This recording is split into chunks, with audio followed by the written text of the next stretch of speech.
What is going on, ladies and gentlemen? We are back here with another video talking about the trade that could have changed the NHL landscape forever. What trade is that? Well, it was about breaking news yesterday on the 9th that Toronto, Carolina, and Vegas almost had a three-way deal in place that would have sent Mitch Marner to Vegas, Mikko Rantanen to Toronto, and this also doesn't say it here, but it would have had $10 million worth of assets to go to Carolina. And the rumored names are Hurdle, Barbashev, Carlson. And I'm going to explain, I think, why this deal fell through and why Vegas, I think, tried to just fleece out of the deal. But yeah, obviously it failed because the two of the teams could not agree to terms, and honestly, it was probably the two most important teams. I think Toronto was set on getting Mikko Rantanen and getting rid of, Mitch Marner. I think they were capable of, okay, we're setting a great player out, but we're setting a great player in, so it works out both ways. And then Vegas, I just don't think they could justify getting in a good player and giving up pieces, because the thing is, the rumor has it, right, is Hurdle, Barbashev, and Carlson. Let's start with Carlson. I don't think Vegas wants to get rid of Carlson. I think one thing Vegas regrets is maybe giving Carlson a $5 million deal that lasted for like 8 years, right? I think that's one of their biggest, biggest things that they changed, because I think he's a great player. I think he's a hell of a great player, but he's not that goal scorer that he was a few years ago, right? So, like, if they signed him to that, like a 3-year deal, and hell, I'm not even joking, maybe even just a 4-year deal, it probably would look a little better on paper. But $5 million, you're expecting him to do a lot of numbers. Most days he doesn't even break 20 goals sometimes, and injuries do follow that. But Carlson's still a demanding player. He's a hell of a player on defense. He's one of those great players, and I think Vegas wouldn't have given him up. Now that brings into Hurdle. I don't understand the Hurdle conversation. Why would Vegas trade basically, prospects, draft picks, everything to bring in Hurdle to try to go back-to-back? But then why would they flip them immediately to go get Mitch Marner? And I guess maybe, because it's a younger player, but a younger-ish player, but I don't see it. Why would they do that? Also, when you look at Hurdle had like 30 goals this year. He was one of their most contributing players on offense. Why in the hell would they trade away him? It makes no sense. And then we get to the point where Barbashev, it makes sense. Barbashev has not looked great since getting that extension, that $5 million extension from Vegas. I think there's a reason why he's rumored even right now that he's going to be a trade piece for Vegas this offseason, because he doesn't give you a lot of offense. He does do a lot of great things, and he's a physical player. He is a good player. There's no doubt about it. He's a good player, but I think he just was not effective as he was in the Cup run, and I think that was a crucial bit. I think that Barbashev, Eichel, and Stone line was deadly when the beginning of the season started, but other than that, I don't think much really happened or much really changed or much really affected that, right? And at the end of the day, I think Vegas would have won this deal, I think, because this is what's happening now. Now, bear with me, because this is going to be crazy, right? We all know this would have affected everything. First of all, Dallas probably doesn't make it far in the playoffs. Instead of going to the Western Finals, they're probably out round one. That means, who knows what could have happened there. Vegas, maybe with a little more younger speed, since they were slow, it felt like really slow in that, in the playoff run. I think that having Mitch Marner would have helped, and maybe having another sense of offense would have really helped. Because whatever people say, I think Mitch Marner, whenever he goes to a different team, no matter if it's Vegas or even Florida or, Anaheim or anywhere, I think the fact that he's away from everything that Toronto gives, I think he's going to be a really great player. But at the end of the day, I think Vegas would have gotten helped. Dallas would have been affected. Toronto probably would have gone on a run if he played exactly how he did in Dallas. Now, yes, that's a big if, but if he did, Toronto might be making a run, in Carolina, if Vegas decided to give them certain assets, who knows? So Barbashev would have had to been a part of the deal, no matter what. But there's a reason why I think Vegas is going to get away with what they wanted to do this offseason. I think what Vegas wanted to do, and the reason why this deal fell through, ring, ring, ring, hey, Carolina, to finish this off, we'll give you Barbashev, we'll give you these picks, maybe even a prospect. But other than that, we're not going to go really deep into it. Maybe even they even try to flip somebody like maybe Holtz. Maybe they were going to try to give them Holtz to try to give them a young player that maybe could be effective in their room. Maybe they try to get somebody else, like even maybe Tanner Pearson or somebody like that has like a 1-year deal that could have ended up going there and played on like their fourth or third line to give them a little more depth. I don't think they like that. I think they were like, okay, Barbashev's a good piece to replace Mikko Rantanen, but it's not a great piece. We need something more. And I don't think Vegas would have given up $10 million. Here's why. Pietrangelo, as we know now, Pietrangelo might not even play next year because of how banged up he was. There's a reason why he missed the Nations 4 tournament. He was banged up the entire year. And he even said that, like, he doesn't even know if he'll make it to the Olympics this year. There's a potential that he might not even make it to the end. Like, he might not even be back the regular season. If lucky, he could play the playoffs, but I don't know if that's the case. And if that's how bad it truly is, I think Vegas would have been glad to just been like, you know what, if you're actually hurt, like severely hurt, that you need to get surgery, you need to go get something done, that we could make a minor tweak and that you could get healthy as fast as possible. Like, because it sounds like he's dealing with a lot of injuries. I think that they were going to trade, hey, let's fix one issue at a time. So, like, let's just say if he had, like, a lower body injury or even, like, maybe he has a back injury. We don't know the injuries, right? But he tries to get surgery that would hopefully have him back in the playoffs. That would have opened up $8.8 million in cap. I think then trading away Barbashev's contract, Vegas would have opened up a whole new door.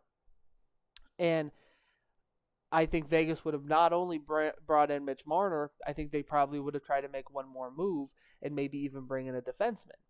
Unless they really trust Caden Korczak to play roles in Ben Hutton, right? I think that's what Vegas wanted to do, but ultimately Carolina felt like they weren't getting enough in return, and obviously they're a playoff team. They wanted to make a run. They knew that they needed somebody, really good in return.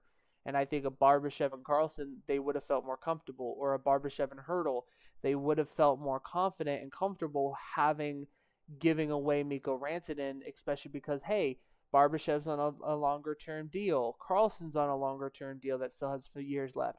Hertl's on a huge deal that's even being paid still by the Sharks. Like, so these these players make sense financially because, oh, wow, like now all of a sudden we have room. But never in Vegas's history have they ever at a trade deadline send pieces out to bring pieces in. They really try to keep the core group that's been there all 82 games or whatever that is before the trade deadline. Like the 60-something games before the trade deadline, all of those games add in a piece and it gets stronger. That's what Vegas does. They don't take people out to bring people in. They hate that.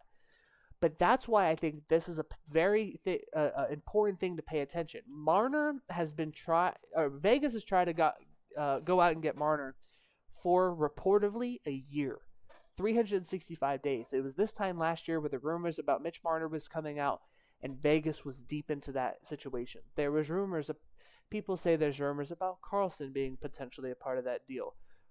Theodore, I don't think either of those, especially since Theodore just signed an extension. I think Vegas wants Theodore because they know that at the end of the day, when Pietrangelo's done, they want their top two defensemen to be Noah Hannafin and Shea Theodore. And I think that they really have that potential. One thing I've noticed that I think a lot of people don't is how Vegas just does business. And I think with the same thing I just said moments ago, I think at the end of the day, when it comes down to it, Vegas is going to try to put Pietrangelo on LTIR. Go get your surgeries if you need them. Get your rest. This is your time. That opens up. Vegas already has $9 million worth of cap space. LTIR money would be $8.8 million.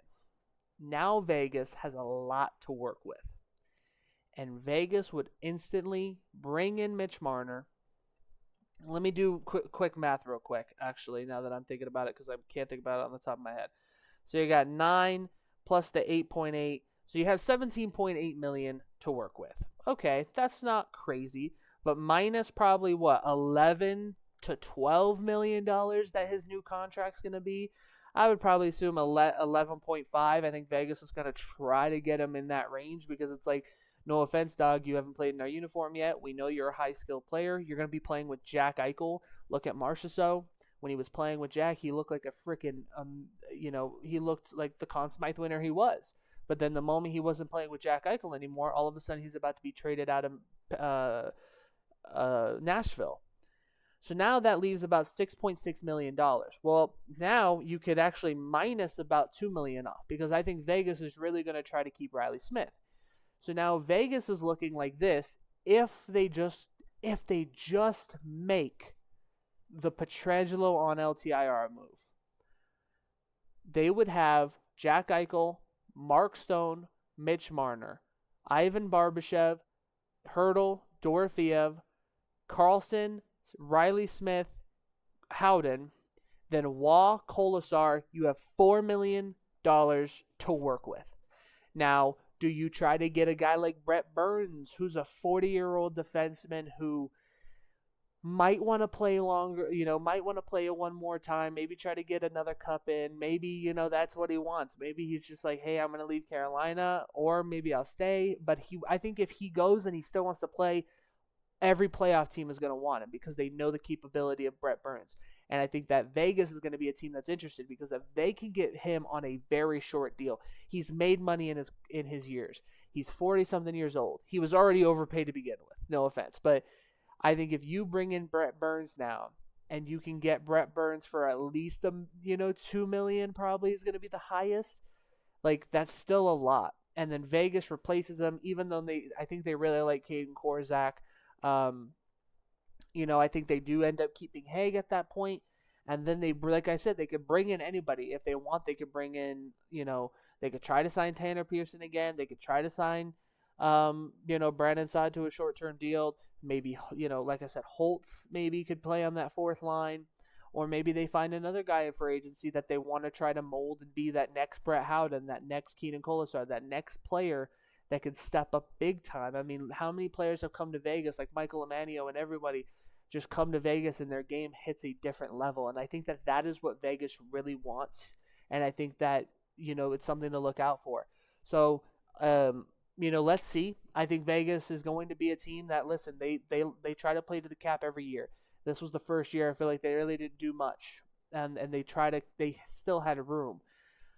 So let's see what happens this year. I think Vegas, they have the goaltending, they have the duo. I think Vegas could really make this move. And the key piece here is to look at Pietrangelo. Because if Pietrangelo, a few things could happen. If Pietrangelo decides he's going to retire because the injuries are too much, he only has 2 years left in his deal anyways, maybe it's just done. Then Vegas is probably going to try to go and get another defenseman, like a big-time defenseman. Or if they really feel comfortable that Korczak could play at a higher level, and maybe even they have some other guys down in Henderson that could play that role. But I think that they feel comfortable that if they just put him on long-term injury reserve like he should, if he's hurt, he needs to go on LTIR, go get healthy, go get your surgeries or whatever you need. Vegas can then, come in and play big time in the off season. Let me know what you guys think. Like I said, obviously this is coming from a Vegas fan, but I'm trying to stay as level headed as possible. This move would have destroyed the hockey world though, like in a good way. Like it would have turned the hockey world upside down. Where it's like that you also have to think like Vegas was also trying to go get other players after this. Like they were rumored to be in on Marchand. They were rumored to be in on all these guys. So it makes you really think like how crazy this offseason could have been with all these different movements. Like we're looking at Toronto differently. We're looking at every team differently. So let me know what you guys think. Like this video, like it, comment down below. Let me know your opinions and your thoughts. What do you think all three teams are going to do, and hell, even four, bring in Dallas and everybody else? What do you think is going to be the difference? Like this video, like it, comment down below. Dominate the world, expand the brand. David Dominators out. Peace.